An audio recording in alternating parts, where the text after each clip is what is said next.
+2 പഠിക്കുമ്പോഴാണ് അച്ഛൻ മരിക്കുന്നത്. ബസ് വന്ന് ബൈക്കിലിടിച്ചു. അച്ഛന് കുഴപ്പമില്ല, പേടിക്കണ്ട എന്നൊക്കെ അവർ പറയുന്നു. പക്ഷെ ഒരു +2കാരൻ്റെ ബുദ്ധി വെച്ച് എനിക്ക് മനസ്സിലായി. അച്ഛൻ മരിച്ചു. അതിനകത്ത് അച്ഛനായിരിക്കും എന്ന് വിചാരിച്ചെന്താ ഞാൻ ആദ്യം കണ്ടത് അമ്മയുടെ ബോഡിയാണ്.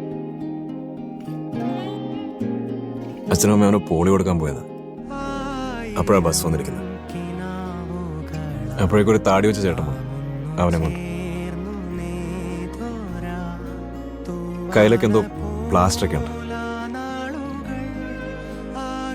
അവനെ കണ്ടപ്പോൾ ഞാൻ കരഞ്ഞു, ശരിക്കും കരഞ്ഞു. പക്ഷെ കരഞ്ഞ സന്തോഷം കൊണ്ട് ഒരാളെങ്കിലും ബാക്കി വെച്ചില്ല. എന്നിട്ട് ഞാൻ അവനെ എടുത്ത് അച്ഛൻ്റെ അമ്മയുടെ അടുത്ത് പോയി കിടന്നു.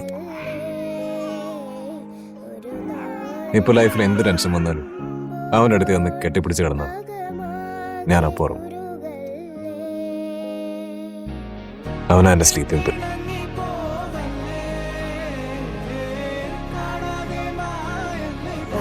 ചേട്ടന്റെ അതേ ചായ